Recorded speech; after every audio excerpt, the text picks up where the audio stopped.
The morning of my divorce hearing, my husband leaned in and whispered, "You'll leave here with nothing." His girlfriend laughed loud enough for the whole room to hear. "She doesn't deserve a single dime." I didn't argue. I didn't even look at them. I just handed my attorney a sealed envelope and asked him to give it to the judge when the time was right. 5 minutes later, the judge read 2 paragraphs, looked up, and said 4 words that changed everything. "Well, this changes things. My name is Rachel Carter. I'm 38. 5 years earlier, those whispered words would have broken me. That morning, they barely made me blink because I already knew something my husband didn't. I met Ethan when we were both 23. He had big dreams and no money. I had a steady accounting job and enough optimism for both of us. He wanted to start a software company. Everyone told him it was too risky. I didn't. We married 2 years later with one simple plan. I'd provide stability while he built the business, and once it succeeded, we'd share the rewards together. The first 3 years were brutal. Some months the company earned almost nothing. I worked overtime, covered the mortgage, groceries, utilities, health insurance, even the company's software expenses when investors backed out. I postponed graduate school. I skipped vacations. Every sacrifice felt worth it because Ethan would look at me and say, "One day, all of this will be ours." I believed him. Then, in year 7, one of his products took off. Within 18 months, his business had expanded across 3 states. Interviews, magazine covers, conferences, I was proud at first. Until success started changing him. He stopped asking about my day. Dinners became one-sided updates about investors and revenue. He hired assistants for the office but still expected me to run everything at home. When I brought up finally going back to school, he didn't even look up from his phone. "You don't need another degree, seems unnecessary now." Business trips got more frequent.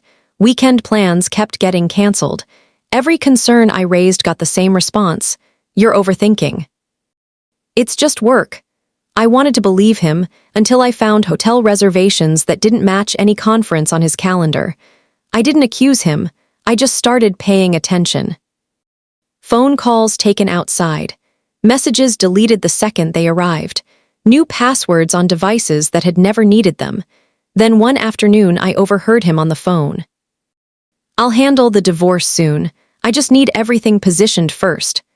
My whole world went quiet, not because he wanted out, but because he'd been planning it without ever saying a word to me.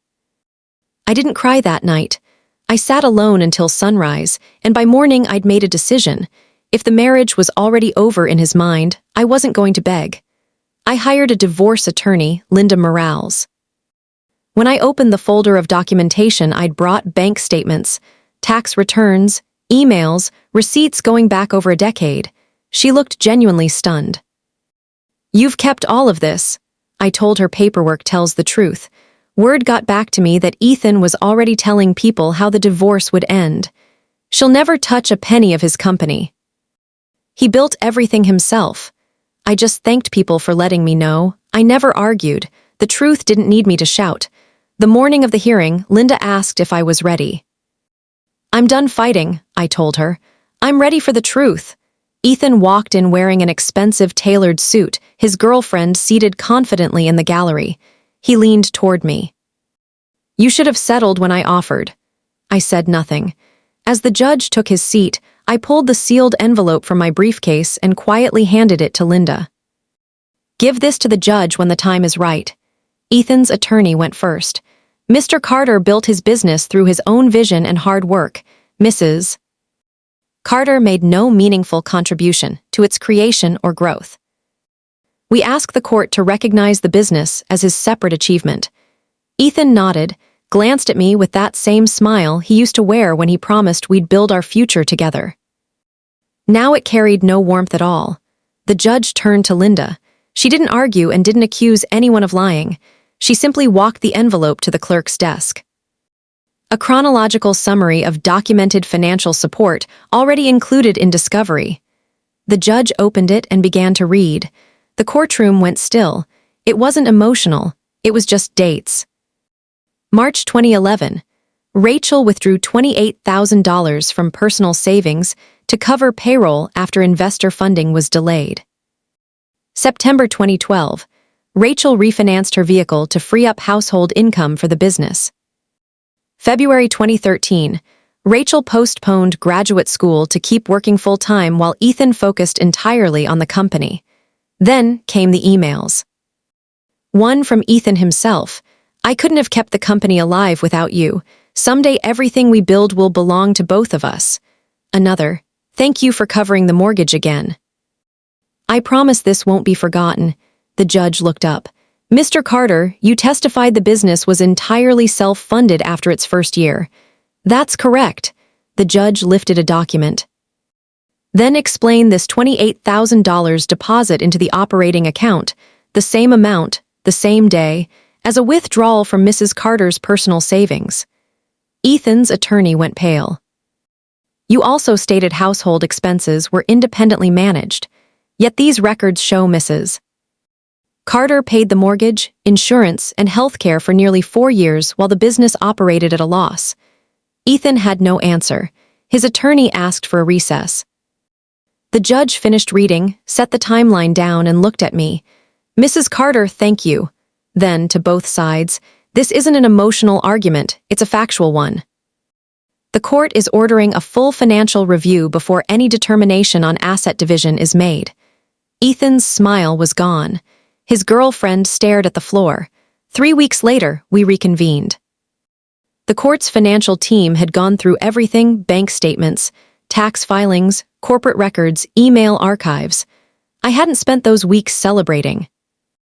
A marriage had still ended, and no amount of paperwork could undo that.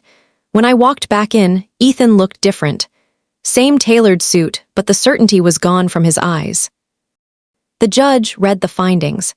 The financial review confirms Mrs. Carter made substantial documented contributions during the company's formative years. It also confirms that earlier statements regarding funding sources and household responsibilities were incomplete. Accordingly, marital assets will be divided based on the verified financial record and applicable law. No shouting, no dramatic speeches, just the truth, finally on the record. The hearing was over in under 30 minutes. As the room emptied, Ethan stayed in his seat. Even his girlfriend slipped out without a word.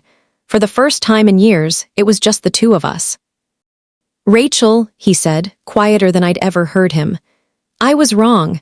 I told myself that once the company succeeded, everything before it stopped mattering, but it did matter. I convinced myself I built it alone because that was easier than admitting how much I depended on you. I'm sorry." There was no anger left in me, only acceptance. "I didn't help you for 15 years because I wanted credit," I said. "I did it because I loved you." "I know," he answered. "Neither of us wanted a battle. We both just wanted the truth." I wished him well, not because he'd earned forgiveness that morning, but because carrying bitterness any longer would only keep me tied to a life that was already over. A month later, the settlement was finalized. Fair, not extravagant, not symbolic, just fair. For the first time in years, I wasn't building someone else's future.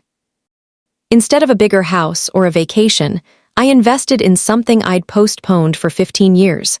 My own consulting firm. Helping small family-owned businesses organize their finances and grow responsibly. The dream I'd delayed for Ethan's company became the foundation of my next chapter. People sometimes ask if I felt victorious walking out of that courtroom. The truth surprises them. I never wanted revenge. Revenge keeps you looking backward. What I wanted was acknowledgement. Not applause, not sympathy, just the simple recognition that quiet sacrifices matter, even when they happen behind closed doors. The courtroom gave me that. But something more important happened before the judge ever read my letter. I stopped measuring my worth by whether someone else recognized what I'd done. My value had been there all along. The judge didn't create it.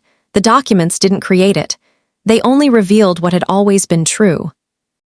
On my first day in my new office, I locked the door behind me and smiled, because the strongest thing I walked away with wasn't part of any settlement. It was the quiet confidence of knowing the sturdiest foundation I'd ever build was the one beneath my own life.